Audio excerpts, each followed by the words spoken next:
3:6. సొలొమోను ఇలాగ మనవి చేసెను, నీ దాసును నా తండ్రియునైన దావీదుని దృష్టికి అనుకూలంగా సత్యమును నీతిని అనుసరించి యథార్థమైన మనసు గలవాడై ప్రవర్తించిన గనుక నీవు అతని ఏళ్ల పరిపూర్ణ కటాక్షం అగపరిచి ఈ దినమున ఉన్నట్లుగా అతని సింహాసనం మీద అతని కుమారుని కూర్చుండబెట్టి అతని యందు మహాకృపను చూపి ఉన్నావు. నా దేవా యెహోవా, నీవు నా తండ్రి అయిన దావీదునికి బదులుగా నీ దాసునైన నన్ను రాజుగా నియమించున్నావు. అయితే నేను బాలుణ్ణి, కార్యములు జరుపుకుని నాకు బుద్ధి చాలదు. ఈరోజు అంశము దేవుడు ఇచ్చినటువంటి జ్ఞానం లేదా దేవుడి నుండి వచ్చినటువంటి జ్ఞానం. ఇక్కడ సొలొమోను బాలుడుగా జీవిస్తున్నాడు. ఇంచుమించు ఒక 17 సంవత్సరాల నుంచి 18 సంవత్సరాల వయసు కలిగి జీవిస్తున్నాడు. అయితే బాలుడుగా ఉన్నప్పుడు అతను ఒక దేశానికి రాజుగా జీవిస్తున్నాడు. రాజుగా జీవిస్తున్న అతను దేవుడికి ప్రార్థన చేస్తున్నాడు. ఏం చేస్తున్నాడండి? దేవునికి ప్రార్థన చేస్తున్నాడు. ఏమని ప్రార్థన చేస్తున్నాడంటే, సొలొమోను ఇలాగ మనవి చేసెను, నీ దాసును నా తండ్రియునైన దావీదుని దృష్టికి అనుకూలంగా. అంటే ఏమని జ్ఞాపకం చేస్తుండో, నా తండ్రి నీ దృష్టికి అనుకూలంగా ఉన్నాడు, నీతిగా జీవించాడు, యథార్థమైన మనసు గలవాడే ప్రవర్తించిన గనుక నీవు అతని ఏళ్ల పరిపూర్ణ కటాక్షం అగపరిచి ఉన్నావు. ఒక కొడుకు తండ్రి గురించి దేవుని సన్నిధిలో ప్రార్థన చేస్తున్నాడు. ఈరోజు మన బిడ్డలో ప్రార్థన చేయాలనుకుంటే దేవుణ్ణి ఏమని ప్రార్థన చేస్తుంటారు? లేదా మా నాన్న మంచి ప్రార్థనాపరుడని మన బిడ్డలో మనల్ని జ్ఞాపకం చేసుకొని దేవుని దగ్గర ప్రార్థన చేస్తే అది మనకి మన కుటుంబానికి ఎంతో మేలు. సొలొమోను బాలుడుగా జీవిస్తున్నాడు, చిన్న వయసులో ఉన్నాడు. ఈ చిన్న వయసులో ఉన్నటువంటి బాలుడు దేవునికి ప్రార్థన చేస్తున్నాడు. ఏమని ప్రార్థన చేస్తున్నాడు అంటే, నా తండ్రిని దృష్టికి నీతిగా యథార్థంగా జీవించాడు కాబట్టి నా తండ్రి ఎడల నువ్వు కృప చూపి ఉన్నావు. మా తండ్రి ఎడల ఏదైతే కృప చూపి ఉన్నావో నా ఎడల కూడా అటువంటి కృప చూపించని దేవుణ్ణి వేడుకుంటూ ఉన్నాడు. ఈ దావీదు యొక్క జీవితాన్ని కనుక మనం జాగ్రత్తగా పరిశీలన చేసినట్లయితే, ఇతను చిన్నతనం నుండే గొర్రెలు కాచుకుంటూ ఉండేవాడు. గొర్రెల్ని కాచుకుంటూ ఉండేవాడు. ప్రతిరోజు ఈ గొర్రెలను కాచుకుంటూ దేవుని యొక్క పాటలు పాడుకుంటూ దేవుని స్తుతిస్తూ తను ఏ పని చేస్తూ ఉన్నా దేవుణ్ణి జ్ఞాపకం చేసుకుంటూ అతను ఉండేవాడంట. అయితే దేవుణ్ణి స్తుతిస్తున్నాడు, దేవుణ్ణి గణపరుస్తున్నాడు, దేవుడు అంటే ఇష్టం కలిగి ఉన్నాడు, బాలుడుగా జీవిస్తున్నాడు. అలా కష్టపడుతూ దేవుని స్తుతిస్తూ చిన్న వయసులో నుండి దేవునికి నమ్మకంగా దావీదు జీవిస్తున్నాడంట. అటువంటి సమయంలో ఎవరన్నా సరే, మనలో కనుక ఎవరన్నా సరే దేవుని కోసం నమ్మకంగా జీవించినట్లయితే, దేవుడు అంటే భక్తి కలిగి జీవించినట్లయితే, దేవుడు అంటే ఇష్టంగా జీవించినట్లయితే దేవుడు అటువంటి వారిని విడిచిపెట్టడు. ఒకవేళ ఈరోజు దేవుని కలిగి జీవిస్తున్నప్పుడు మనలో రావచ్చు, నా దేవుడు నా ప్రార్థన వినట్లేదా? ఒకవేళ నేను ఇంత భక్తిగా జీవిస్తున్నాను, ఇంత ప్రార్థన చేస్తూ ఉన్నాను, వారం దేవుని సన్నిధికి వెళ్తున్నాను, మరి ఎంతగా ప్రార్థన చేస్తున్నా నా పరిస్థితి ఎందుకు ఇలా జీవిస్తూ ఉన్నానని మనుషులు మనకున్నటువంటి కొన్ని సందేహాలు రావచ్చు. అయితే ఇతను బాలుడుగా ఉన్నప్పుడే దేవుని కలిగి ఉన్నాడంట, గొర్రెలు కాస్తూ ఉన్నాడు, కష్టపడి పని చేస్తూ ఉన్నాడు, అన్ని విషయాల్లో కూడా దేవుణ్ణి జ్ఞాపకం చేసుకుంటూ ఇతను జీవిస్తున్నాడంట. అలా జీవిస్తున్నటువంటి సమయంలో దేవుని యొక్క దృష్టి అంట ఈ గొర్రెలు కాచుకునేటటువంటి బాలుడి మీద పడ్డదంట. ఎవరి మీద పడ్డదంట అండి? గొర్రెలు కాచుకునేటువంటి బాలుడి మీద పడ్డదంట. ఆ బాలుడి మీద పడ్డప్పుడు సమూయేలుని పంపించినంట. నువ్వు వెళ్ళి యెషయా కుమారులు ఒక అతన్ని వెళ్ళి ఆశీర్వదించని దైవజనుడైనటువంటి సమూయేలు ప్రవక్తని పంపించిందంట. పంపించేసరికల్లా ఆ ఇంటికి వెళ్ళాడు. ఆ ఇంటికి వెళ్ళి వాళ్ళ నాన్నగారితో మాట్లాడుతూ ఉన్నాడు. ఏమనంటే, దేవుడు మీ యొక్క కుమారుల్ని ఆశీర్వదించాలి పంపించాడు అన్నప్పుడు వాళ్ళ యొక్క తండ్రి గారంట వాళ్ళ యొక్క కుమారులు పిలుచుకొస్తున్నంట. దావీదు వాళ్ళ కుటుంబంలో అందరికంటే బలహీనుడంట, బక్కగా ఉండేవాడంట, పెద్దగా హైట్ ఉండేవాడు కాదంట, పెద్దగా పర్సనాలిటీ ఉండేవాడు కూడా కాదంట. బహుశా సమయాలు కూడా అనుకునే ఉంటాడు వాళ్ళ అన్నలో చాలా బలంగా ఉండేవారు, దృఢంగా ఉండేవారు, మంచి అందంగా ఉండేవారు, చూడటానికి సౌందర్యం వలె ఉండేవారంట. ఇప్పుడు సమయాలు వచ్చి యెష్షయి కుమారులు పిలిపించినప్పుడు సమయాలు కూడా అనుకున్నాడు, దేవుడు పంపించాడు కాబట్టి ఇతను బలంగా ఉన్నాడు, దృఢంగా ఉన్నాడు, ఇతనే రాజు, ఇతన్ని అభిషేకించాలని సమయాలు కూడా అనుకున్నాడు. కానీ మనుషులు ఎలా చూస్తారండి? ఒక వ్యక్తిని చూస్తే అతని యొక్క ఆస్తిపాస్తులు లెక్కలోకి వేసుకుంటారు, అతని యొక్క బలాన్ని లెక్కలోకి వేసుకుంటారు, అతని యొక్క కుటుంబాన్ని బ్యాక్గ్రౌండ్ వేసుకుంటారు, ఇవన్నీ లెక్కలోకి వేసుకొని మనిషిని క్యాల్కులేట్ చేసుకుంటూ ఉంటారు. కానీ దేవుడు మాత్రం ఏమి చూడడు. దేవుడు ఏం చూస్తాడు? నువ్వు గొప్పవాడువా, నీకు ఆస్తిపాస్తులు ఉన్నాయా, నీకు మేడలు ఉన్నాయా, స్థలాలు ఉన్నాయా, పొలాలు ఉన్నాయా, ఇవేమీ కూడా దేవుడు చూడడు. దేవుడు ఎవరిని చూస్తాడంటే ఎవరైతే నమ్మకంగా జీవిస్తారో, ఎవరైతే యథార్థంగా జీవిస్తారో, ఎవరైతే దేవుని కలిగి జీవిస్తారో అటువంటి వారిని దేవుడు చూస్తాడు. వారు పేదవారు కావచ్చు, బలహీనులు కావచ్చు, ఈ లోకంలో ఎటువంటి సపోర్ట్ లేకపోవచ్చు, కానీ దేవుడు అటువంటి వారిని విడిచిపెట్టడు. ఎటువంటి వారిని దేవుడు ఎన్నుకుంటాడంటే దేవుణ్ణి ప్రేమించే వారిని దేవుడు ఎన్నుకుంటాడు. అదేవిధంగా కష్టపడి పనిచేసే వారినే దేవుడు ఎన్నుకుంటాడు. ఎవరిని ఎన్నుకుంటాడండి? కష్టపడి పనిచేసే వారిని. వాళ్ళ యొక్క సహోదరులు అన్నలందరూ కూడా ఇంటి దగ్గర అందరూ ఉన్నారు, కానీ దావీదు మాత్రం ఏం చేస్తున్నాడంట? గొర్రెలు కాచుకుంటూ ఉన్నాడంట. ఏం చేస్తున్నాడంటే గొర్రెలు కాచుకుంటూ ఉన్నాడంట. మనం ఏ పని అయితే చేస్తున్నామో ఆ పనిలో ఆశీర్వాదం కానీ దీవెన కానీ రావాలంటే మొదటిగా దేవుణ్ణి జ్ఞాపకం చేసుకుంటూ ఉండాలి, దేవుణ్ణి గణపరుస్తూ ఉండాలి, దేవుణ్ణి ముందు పెడుతూ మనం ఏ పని చేసినా దేవుణ్ణి కనుక మనం ముందు ఉంచినట్లయితే నువ్వు ఎక్కడున్నా సరే, నీ స్థితిగతులు ఏదైనా సరే దేవుడు ఆయనే కలగజేసుకొని నీకున్నటువంటి సమస్యలు తీర్చడానికి ఆయన వస్తాడు. తండ్రి ఏమనుకున్నాడంటే ఇతను గొర్రెల కాపరి, ఒక గొర్రెల కాపరి, ఒక బచ్చగాడు అని తండ్రి అనుకున్నాడు, తన యొక్క సహోదరులు అనుకున్నారు, తన యొక్క గ్రామంలో ఉన్నటువంటి ప్రజలందరూ అనుకున్నారు. కానీ దేవుడు మాత్రం ఆ దావీదులో గొల్లవాడిని చూడలేదు. ఏం చూసినండి? గొల్లవాడిగా చూడలేదు, కానీ ఒక రాజుగా చూశాడు. దేవుని యొక్క ఆలోచనలు గొప్పగా ఉంటాయి. మనుషుల యొక్క ఆలోచనలు లెక్కలోకి వేసుకోరు, కానీ దేవుని యొక్క చూపులు బహు ఇష్టంగా, బహు ఉన్నతమైనవిగా ఉంటూ ఉంటాయి. మన యొక్క జీవితాల్లో మనం చేయాల్సింది ఏంటంటే దేవుణ్ణి పట్టుకోవాలి, దేవుణ్ణి వెంబడించాలి. మనం నమ్మకంగా జీవించినట్లయితే దేవుణ్ణి నమ్ముకొని వెంటనే ఆశీర్వాదాలు మన జీవితంలో మనం చూడలేము. కానీ ఎప్పుడైతే మన యొక్క భక్తిలో, మన యొక్క విశ్వాసంలో ముందుకు సాగిపోతూ ఉంటామో దేవుడే కలగజేసుకొని నీ దగ్గరికి ఆశీర్వాదాలు తీసుకుంటూ వస్తూ ఉంటాడు.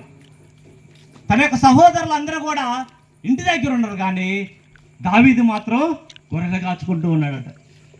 గొర్రెలు కాచుకుంటూ ఉన్నాడట. ఇప్పుడు సమయాన్ని పిలిపించాడు. వాళ్ళ యొక్క సహోదరులు అందరూ వచ్చారు.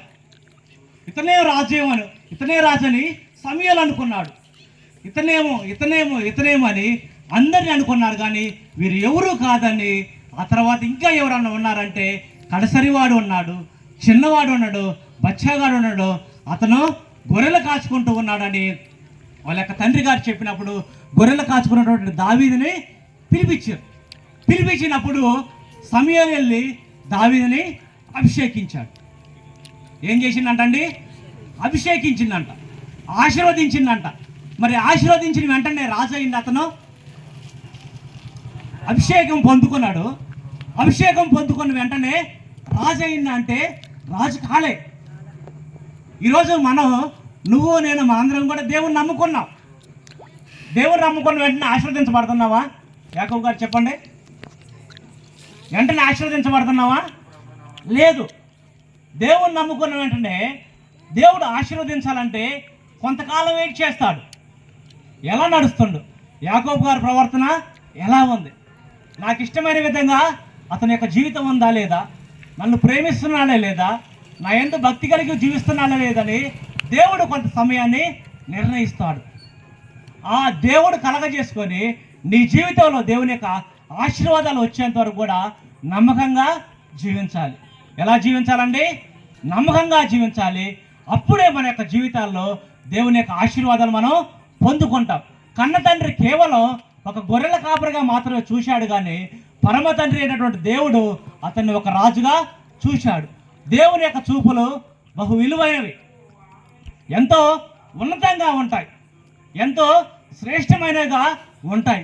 ఈరోజు నువ్వు పేదవాడివి కావచ్చు, నీకు ఏమి లేని స్థితిలో నువ్వు జీవిస్తూ ఉండవచ్చు, కానీ ఒక దేవుణ్ణి కలిగి ఉండి దేవుని యందు విశ్వాసం ఉంచినట్లయితే నీ జీవితం పట్ల, నీ కుటుంబం పట్ల, నీ బిడ్డల పట్ల దేవుడు ఉన్నతమైనటువంటి ఆలోచనను కలిగి ఉంటాడు. నా యొక్క జీవితంలో కూడా నేను చిన్నతనం నుండే దేవుని యందు ఎంతో భక్తిగా ఉన్నాను చిన్నతనంలో. ఆ తర్వాత రాను రాను రాను రాను నా యొక్క జీవితంలో నులివెచ్చని స్థితి వచ్చింది. అటువంటి స్థితిలో జీవిస్తున్నటువంటి నేను దేవుణ్ణి విడిచిపెట్టాను, దేవుని సన్నిధిని విడిచిపెట్టాను. ఈ లోకానుసారంగా జీవిస్తూ ఉన్నాను. ఈ లోకానుసారంగా జీవిస్తున్నప్పుడు నా జీవితంలో నేను ఏం పొందుకోలేదు, ఏమీ కూడా సాధించలేదు.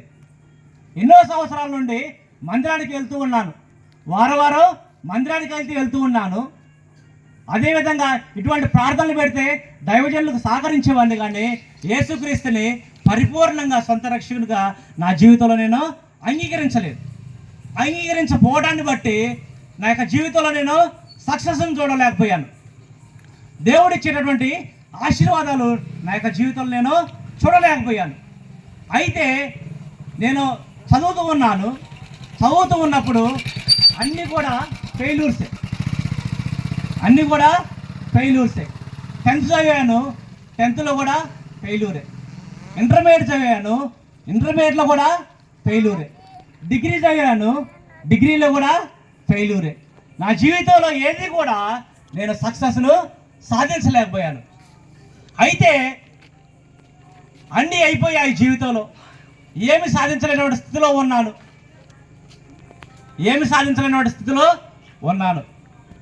అయితే ఏమీ చేయలేకపోతున్నాను. 10th క్లాస్ ఫెయిల్ అయిపోయాను, ఇంటర్మీడియట్ ఫెయిల్ అయిపోయాను, డిగ్రీ ఫెయిల్ అయిపోయాను. అన్నీ ఫెయిల్ అయిపోయి పనికి వెళ్తూ ఉన్నాను, కూలి పనికి వెళ్తూ ఉన్నాను. కూలి పనికి వెళ్తూ ఉన్నప్పుడు మనుషులందరూ కూడా అవమానించేవారు, హేళన చేసేవారు, నిందించేవారు. అందరూ కూడా చూడుబాటు మాటలు అంటూ ఉండేవారు. ఏమని అంటూ ఉండేవారంటే, పుట్టక ఇలాంటి ఒక దరిద్రుడు పుట్టాడని మనుషులందరూ కూడా హేళన చేస్తూ ఉండేవారు. ఎందుకంటే ఏ పని కూడా చేయటం వచ్చేది కాదు, ఏ పని కూడా చేయలేకపోయేవాడిని. మనుషులందరూ హేళన చేస్తున్నారు, అవమానిస్తున్నారు. చదువుల్లో మంచిగా చదవలేకపోయాను, ఏమీ సాధించలేకపోయాను. మనుషులందరూ కూడా అవమానిస్తున్నటువంటి పరిస్థితుల్లో ఇక నాకున్నటువంటి ఆధారం ఏమీ కోట్లేదు, నాకున్నటువంటి ఆధారం ఏమీ లేదు. ఇక నా దిక్కు ఎవరు? ప్రభు అయిన యేసుక్రీస్తు మాత్రమే దిక్కు. ఆయన మాటలకు జ్ఞాపకం వచ్చాయి. దేవుణ్ణి నమ్ముకుంటే అనేక మంది జీవితాలు ఏ విధంగా ఆశీర్వదించబడ్డాయో నేను కళ్ళారా చూశాను. నా యొక్క సొంత తెలివితేటలో నేను ఏమీ సాధించలేకపోయాను. నా జీవితంలో జ్ఞానం లేదు, తెలివితేటలు లేవు, హీనంగా జీవిస్తున్నాను, అందరికి అవమానకరంగా జీవిస్తున్నప్పుడు దేవుణ్ణి జ్ఞాపకం చేసుకున్నా. ప్రభువా, నా జీవితంలో నాకు ఒక ఛాన్స్ ఇవ్వు ప్రభువా, నా జీవితంలో నాకు ఒక ఛాన్స్ ఇవ్వు ప్రభువా, నాకు ఒక అవకాశం ఇవ్వు ప్రభువా, నా స్థితిగతులను మార్చు ప్రభువా అని ఆ రోజు నా జీవితంలో దేవునికి సంపూర్ణంగా లోబడ్డాను. సంపూర్ణంగా లోబడి నా యొక్క హస్తాన్ని దేవుని చేతిలోకి పెట్టాను. దేవుని చేతిలో పెట్టిన తర్వాత అప్పటి వరకు నా జీవితం చూసినట్లయితే అంత కూడా శూన్యమే, ఏమీ సాధించలేకపోయాను. అన్ని అవమానాలే. కన్న తల్లిదండ్రులు కూడా నా యొక్క కుమారుడిని కొన్ని సందర్భాల్లో కనకపోయినా బాగుండి అన్నటువంటి సందర్భాలు కూడా అనేకం ఉన్నాయి. అంటే నా జీవితం అలాగుండేది. యేసు ప్రభువుని తెలుసుకోదలుగా ఇష్టానుసారంగా జీవించాను, తల్లిదండ్రులకు భారంగా జీవించాను, మనుషులందరూ హేళన చేస్తున్నారు, మనుషులందరూ అవమానపరుస్తున్నారు. అటువంటి సమయంలో భారంగా జీవిస్తున్న సమయంలో నా యొక్క చేతిని ఎవరికి ఇచ్చాను? ప్రభు అయిన యేసుక్రీస్తు చేతిలో పెట్టాను. ఇంతకాలం ఇష్టానుసారంగా జీవించాను, ఏమీ కూడా సాధించలేకపోయాను. కానీ ఈ రాత్రి మన యొక్క చేతిని కనుక యేసుక్రీస్తుకి చేతిలో కనుక పెట్టినట్లయితే మన యొక్క స్థితిగతులు దేవుడు మారుస్తాడు. ప్రభువా, నీవు దీనులను దరిద్రులను పెంట కుప్ప మీద నుండి లేవనెత్తువాడు నీవే ప్రభువా. అనేక మంది ప్రార్థన చేశారు, అన్నా నీ దగ్గర ఆశీర్వాదం పొందుకున్నది, నా జీవితంలో కూడా ఒక కార్యం జరిగించు ప్రభువా అని నేను దేవుని దగ్గర ప్రార్థన చేయటం మొదలుపెట్టాను, విజ్ఞాపన చేయటం మొదలుపెట్టాను. ఆ తర్వాత కొంతకాలానికి దేవుడు మంచి ఉద్యోగాన్ని ఇచ్చాడు. నాకున్నటువంటి కష్టాలు, శ్రమలు, ఇబ్బందులు అన్నీ కూడా ఒక్కొక్కటిగా దేవుడు తీసివేస్తూ పోయాడు. ఆ తర్వాత దేవుడు 2015లో యాక్చువల్గా నేను పుట్ట తొలుకునే మా అమ్మ నాన్నలకి పెళ్ళైన కొన్ని సంవత్సరాల వరకు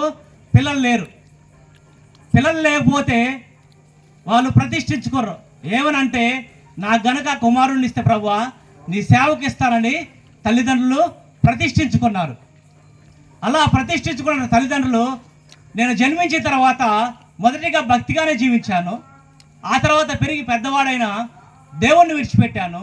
ఆ తర్వాత వారు జ్ఞాపకం చేశారు, అయ్యా నీ పట్ల మీకు ఒక వాగ్దానం చేశాము, నిన్ను సేవకు సమర్పించుకుంటామని చెప్పాము, మరి సేవకి వెళ్తావంటే నేను అసలు ఒప్పుకోలా. సేవకి వెళ్తా అంటే నేను అసలు ఒప్పుకోలా. ఈ సేవ వద్దు, ఏమొద్దు, ఈ బాధలు ఎవరు పడతారో, ఇల్లు తిరిగి మనుషులందరినీ అమ్మ ప్రార్థన రండమ్మా అని ఎవరు పిలుస్తారు? అవమానాలు ఉంటాయి, నిందలు ఉంటాయి, ఇవేమొద్దు అని నేను సేవకి దూరం పెడుతూ ఉన్నాను. అదేవిధంగా సేవ ఇది ఎవరైతే చేస్తారో అటువంటి దైవ సేవకులకి నా యొక్క డబ్బులు ఇచ్చి, నా యొక్క దశంభాగాలు ఇచ్చి ఎవరైతే సేవ చేస్తారో దేవుని కోసం అటువంటి వారికి నా కానుకలు ఇచ్చి దేవుడు పిలుస్తున్నా నేను దేవుని సేవను దూరంగా పెట్టి జీవిస్తున్నాను. అలా జీవిస్తున్నటువంటి నన్ను దేవుడు దర్శించాడు 2015లో.